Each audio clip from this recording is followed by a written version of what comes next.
వరంగల్ మహానగరంలో చరిత్ర ప్రసిద్ధిగాంచిన శ్రీ భద్రకాళి దేవస్థానాన్ని తెలంగాణ రాష్ట్ర దేవాదాయ ధర్మాదాయ శాఖ కమిషనర్ మంత్రి ప్రగడ హనుమంతరావు సందర్శించారు. ఆలయానికి విచ్చేసిన కమిషనర్ కి ఆలయం ఈవో శ్రీమతి శేషు భారతి, ప్రధాన అర్చకులు భద్రకాళి శేషులు పూర్ణ గుంపంతో మంగళ వాయిద్యాలతో ఘనంగా స్వాగతం పలికారు. ముందుగా గోశాలలో పూజలు చేసి ఆ తర్వాత ఆది శంకరాచార్యులను వల్లభ గణపతిని దర్శించిన అనంతరం ఆలయంలో అమ్మవారికి పూజలు నిర్వహించారు.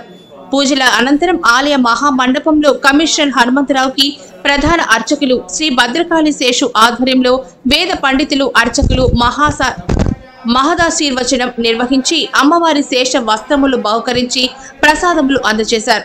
ఈ కార్యక్రమంలో కమిషనర్ వెంట Warangal deputy commissioner T Srikantharao, సహాయ commissioner Shrimati Ramala Sunitha, Medaram EO T Rajendram, ఇన్స్పెక్టర్లు సంజీవరెడ్డి, అనిల్ కుమార్ మరియు INPR regional joint director Jagan, regional information engineer Ramulu, DPRO Shrimati Kiranmayi మరియు దేవాలయ సిబ్బంది తదితరులున్నారు. అనంతరం కమిషనర్ హనుమంతరావు మాట్లాడుతూ దేవాలయ అభివృద్ధి, మాద వీధుల పనులపై అర్చకులతో చర్చించారు. భద్రకాళి ఆలయంలో 30 కోట్ల వ్యయంతో మాడ వీధుల పనులు చేపడుతున్న విషయం తెలిసిందే. ఇప్పటికే మాడ వీధుల పనులు ప్రారంభమయ్యాయి.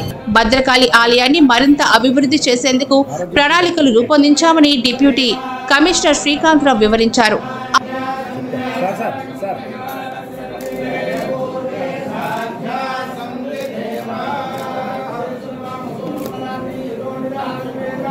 ఆలయ అభివృద్ధికి రూపొందించిన మాస్టర్ ప్లాన్ ను కమిషనర్ పరిశీలించారు.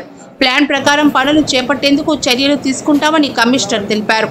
ఆలయ అభివృద్ధికి పూర్తి సహాయ సహకారాలు అందిస్తామన్నారు. ఇంకా ఆలయ అభివృద్ధికి అవసరమైన పనులు, నిధులు వివరాలతో నివేదిక సిద్ధం చేసి పంపాలని, ఇందుకు అవసరమైన చర్యలు తీసుకుంటామన్నారు. తర్వాత మాడ వీధుల పనులు కమిషనర్ పరిశీలించారు.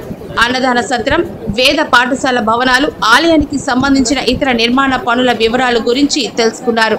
నాణ్యతలో ఎటువంటి రాజీ లేకుండా పనులు చేపట్టాలని కమిషనర్ ఆదేశించారు.